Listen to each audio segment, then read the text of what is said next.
Here to present a study which you have presented here well in German, yeah. Yes. And but I suppose we will have your words in English and maybe your slides in German. That's all right. And the time frame is that Simon is trying to catch a train. Who knows whether it leaves precisely from Altona? But so we will only have Simon in 1 hour and 10 minutes or something like that. So let us get started. Yes, please present yourself, Simon. Yes. Thank you, Paul. So, do we have any non-Germans, people that do not understand German? Okay. Or yeah. Oh, okay. That's quite a majority actually. No, almost. Well. Okay. I was not really aware of this. So we'll have the slides in German and maybe I'll speak in English. Everyone understands English, I suppose. Yes. Okay, maybe we can I will just present it in English and you have the German presentation with it. Yeah, I will briefly present myself. I've studied social sciences in Cologne and sustainable mobility, climate, environment in Université de Dijon in Bourgogne, in France. And after that I worked a bit, well, I did an internship at GIZ, the German development agency, and a bit of transport planning in Switzerland. And then I found my current job about 4 years ago in Karlsruhe on the Rhine, south of Mannheim and Frankfurt,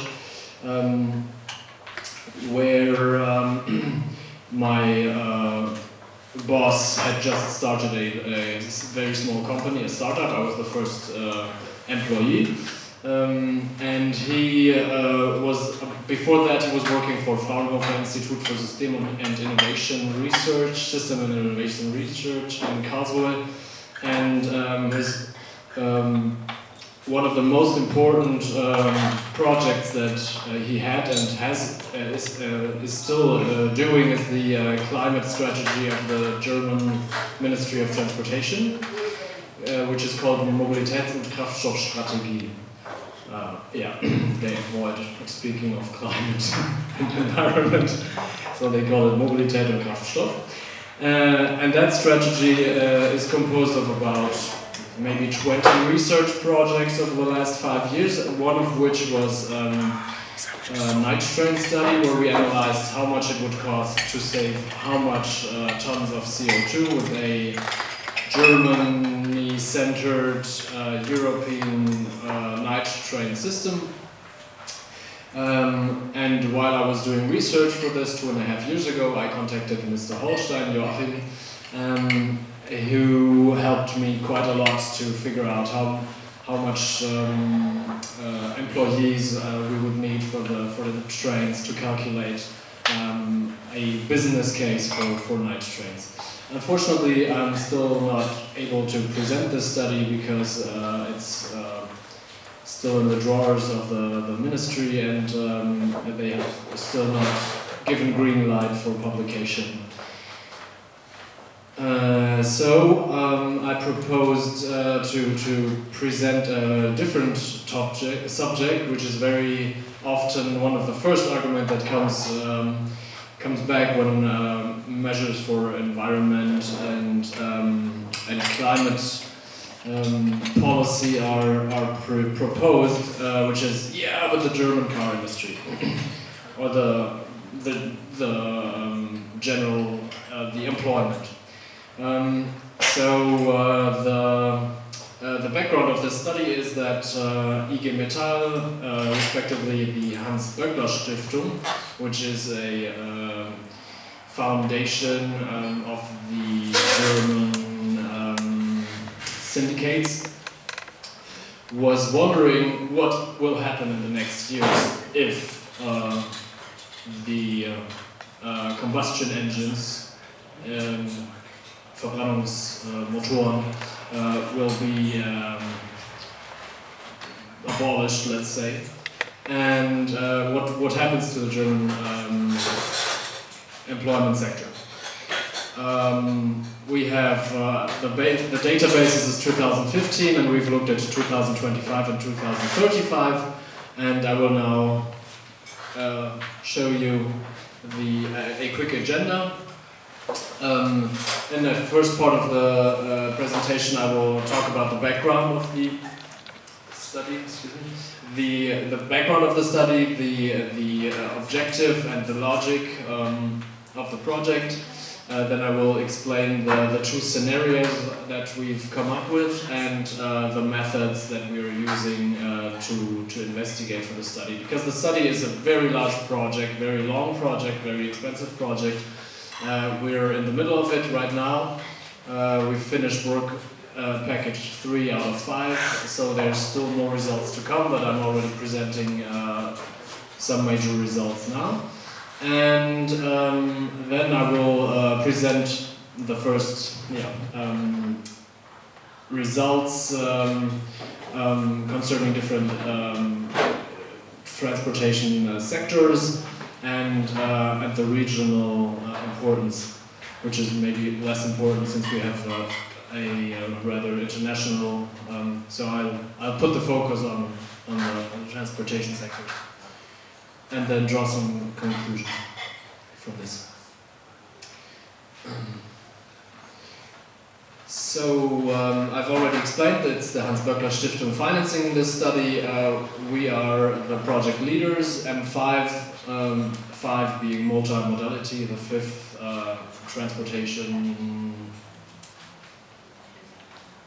Verkehrsträger, carrier mainly. And the Fraunhofer Institute for System and Innovation Research, which is also based in Karlsruhe. And yeah, 2019 is a bit sporty. It will continue to 2020, our research. Because there was a lot of negotiation going on with syndicate when we presented our results. It's a touchy issue, so it took some negotiations. So the objective of the study is to look at what changes if we get a sustainable mobility system. We're not comparing sustainable to a non-sustainable. Well, we're comparing it to today, which is the non-sustainable version, but we're not looking at a scenario where we just keep on going like this. But we look at two scenarios which are both sustainable in terms of reaching the Paris Climate Agreement. So one scenario is we're electrifying, heavily electrifying, but we're also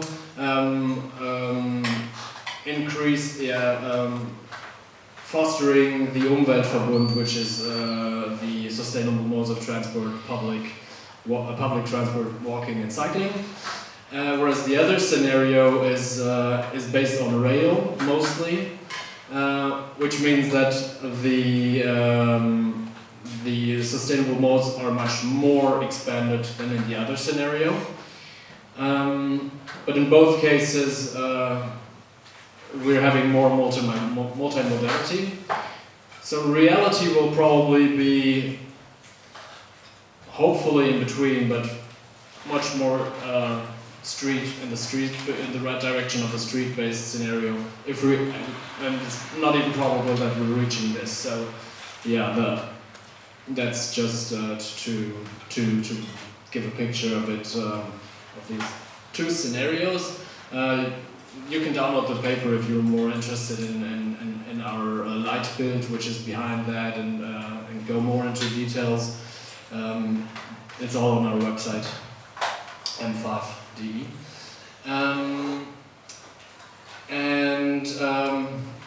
So the way of analyzing this is from a system perspective, which means we're not only looking at the car industry, but we're looking at the entire transportation system, and we're not looking at the net changes, which means we're not just looking at the increases, but also at the decreases, and doing the subtraction of both.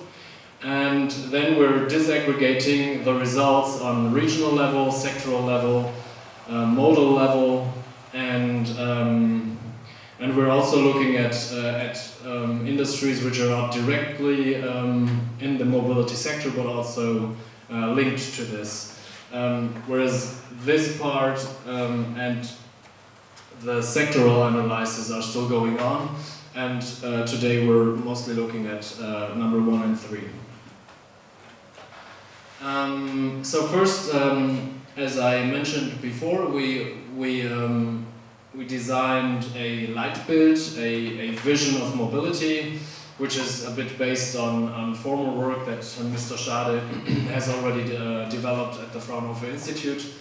And then our first working package was to describe 2 scenarios and to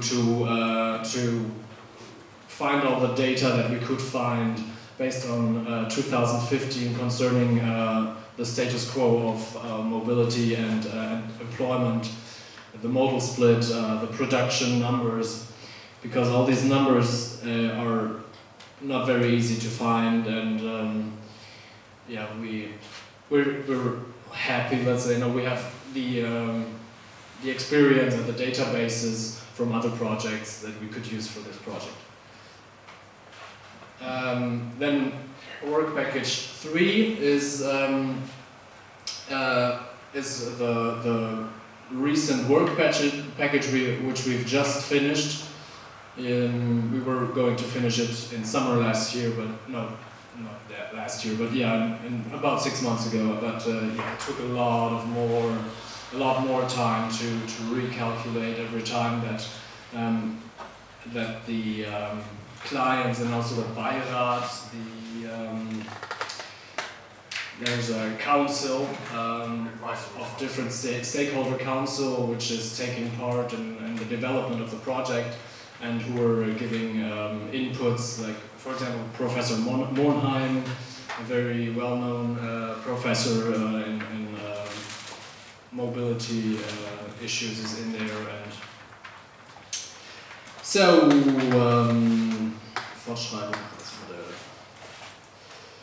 and based on these numbers, yeah, we looked at how will these numbers potentially change over the next 20 years, and what results will this yield. And based on this scenario, in the next 2 packages, we're doing a macro and a meso analysis to look more into details of what will be changing in other sectors than the mobility sector, and we'll be using a dynamic system model. If that means anything to somebody, it's a macroeconomic system model that we're using to calibrate for our projects.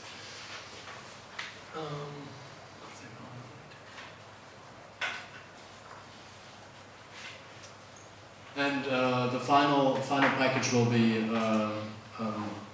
to give Empfehlungen, recommendations to politics, and a synthesis of all the work packages.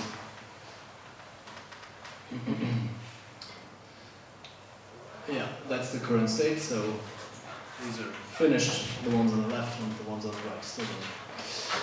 So here are the 2 scenarios, which are a bit important to keep in mind. So the street-based scenario is expecting an increase of transportation in total, whereas the other one is expecting a bit of a decrease, which makes quite a difference in person kilometers, and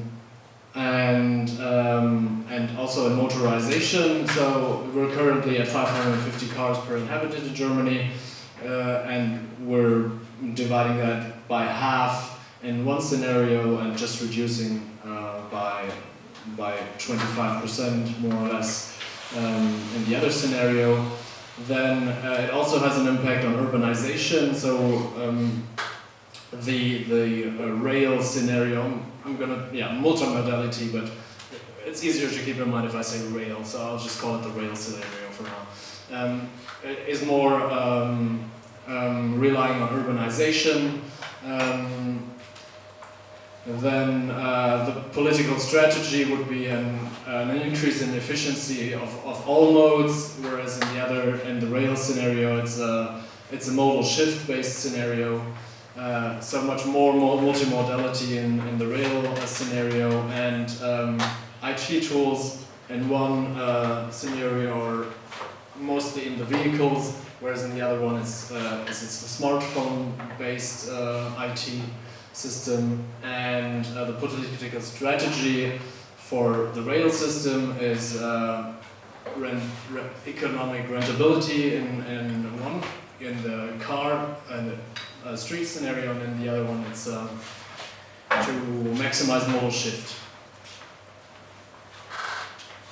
which has been announced recently. The idea in Germany is now to double passenger transport by 2030. Maybe you've heard that. So some of these elements are already becoming visible also. So compared to today, you have on the upper right, you see the car share is the very big part, being reduced in both scenarios, but much more in the multimodality rail scenario than in the street scenario. And walking and cycling is much more important in this scenario as well. And in the street scenario we have more bus, whereas here we have more rail. That's just the absolute numbers that go with it. Sorry, may I ask, this was about the persons, or it was the number Yes. of the persons who are traveling, or number of, what is the number? Yeah, the billion is person kilometers, yes. Yes. Person kilometer. Yes, I forgot to mention that it's mostly about passenger transport, this study. We have looked at freight transport as well, but freight transport is only very secondary. We're not really analyzing. CO2 emissions are produced by freight transport in the same manner. That's my question. Absolutely, but this study is mostly about passenger transport. We've looked at freight transport as well. If you're interested in that, for Mercator, we've made an interesting study about climate issues in the transportation sector. You can find that on the website of the Mercator Stiftung.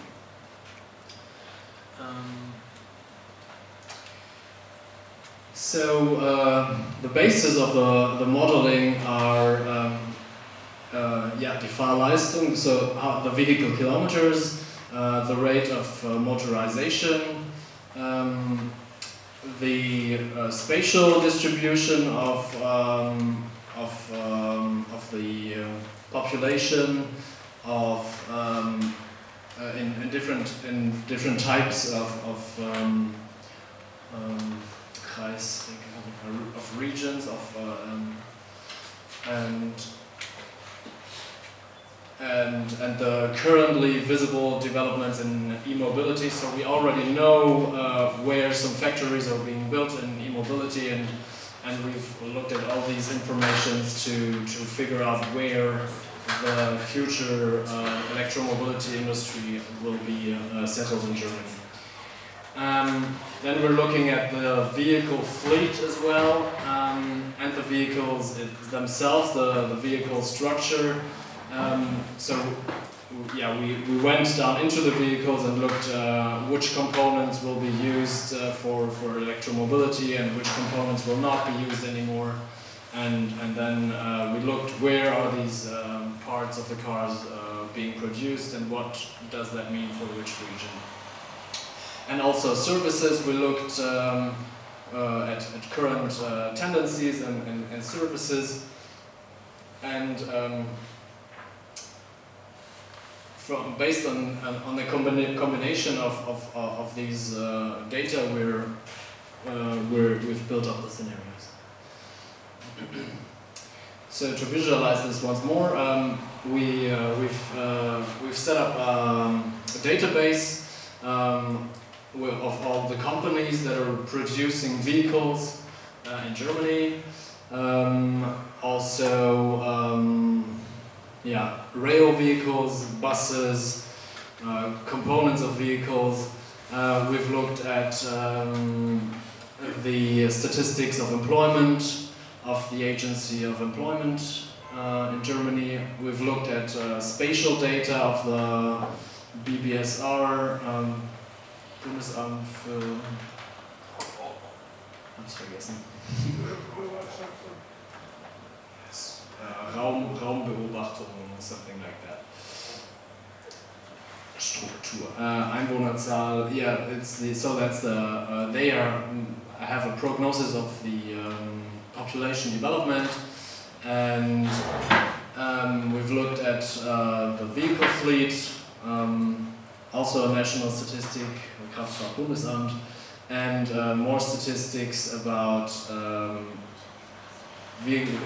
kilometers driven by the Federal Agency of Statistics.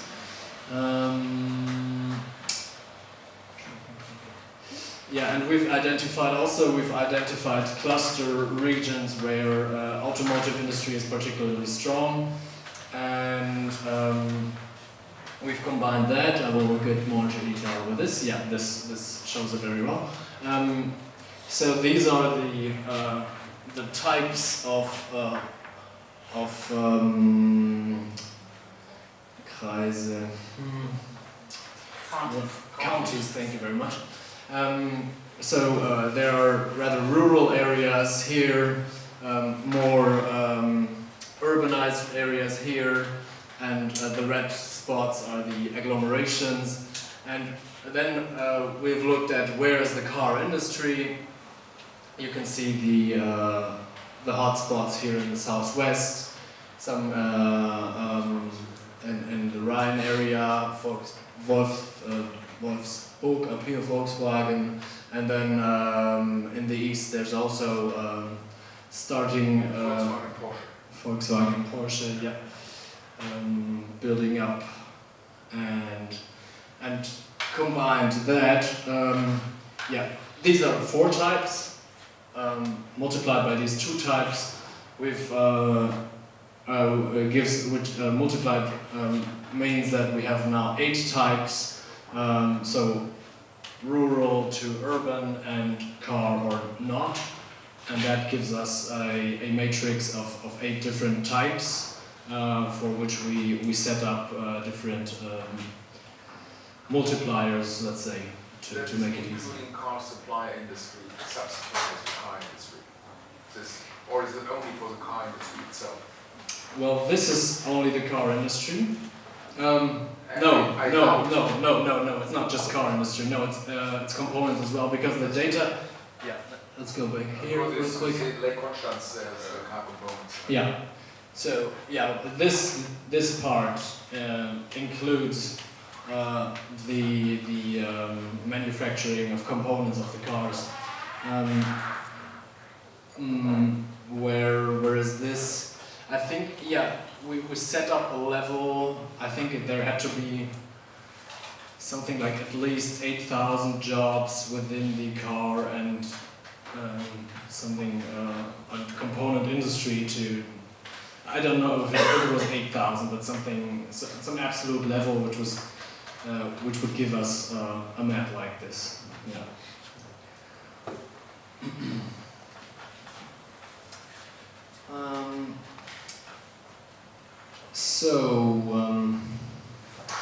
This shows what I've just described as a structure.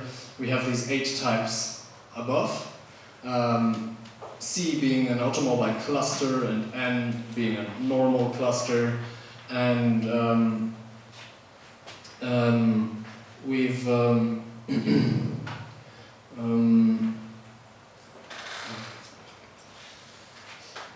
we've set up indicators for each of these types of regions. It's not very interesting.